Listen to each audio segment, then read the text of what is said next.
नाही, महाराष्ट्रामधल्या महिलांना घटस्फोट असेल या सर्व विषयांमध्ये विशेषतः मुस्लिम महिला न्याय मिळाला पाहिजे याच्याकरता महाराष्ट्र समान नागरिक कायदा हे विधेयक मी आज विधानसभेत मांडणार आहे।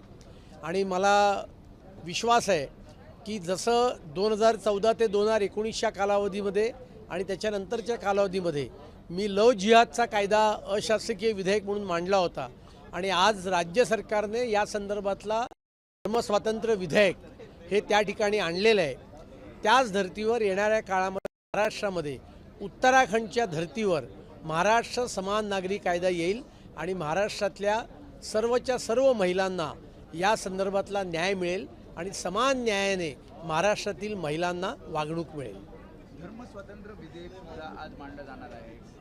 विरोधकांचं असं म्हणणं आहे महत्त्वाचे विषय सोडून एखाद्या धर्माला टार्गेट करण्यासाठी हे विधेयक आणलं जातं। नाही, आपण जर का ते बिल वाचलं तर कुठल्याही धर्माला टार्गेट करण्याचा काही मुद्दा नाही आहे, पण ही वस्तुस्थिती आहे की विशिष्ट समुदाय विशेषतः मुस्लिम आणि ख्रिश्चन समुदायांकडून बळजबरीने प्रलोभनाने हिंदू समाजात गोरगरीब सर्वसामान्य लोकांना त्यांचं धर्मांतर करण्याचा प्रयत्न केला जातो आणि त्याला पायबंद घालण्याकरता त्याला आळा घालण्याकरता राज्य सरकारने धर्मस्वातंत्र्य विधेयक आणलेलं आहे। या विधेयकाचं आम्ही आज स्वागत करतो आणि हे विधेयक येणाऱ्या कालावधीमध्ये महाराष्ट्राच्या विधानसभेत पारित होऊन याचा कायदा बनेल।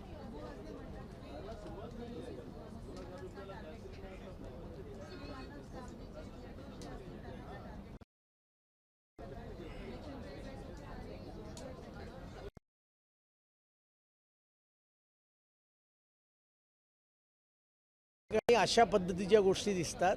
अशी विधानं करण्याच्या ऐवजी अबू आझमी अकिंड इंटरनॅशनल स्टेटमेंट करत असतात हे त्यांनी बघावं। आधी अबू आझमींनी पूर्ण वंदे मातरम गाऊन दाखवावं। अशा प्रकारची खोटी विधानं करावीत।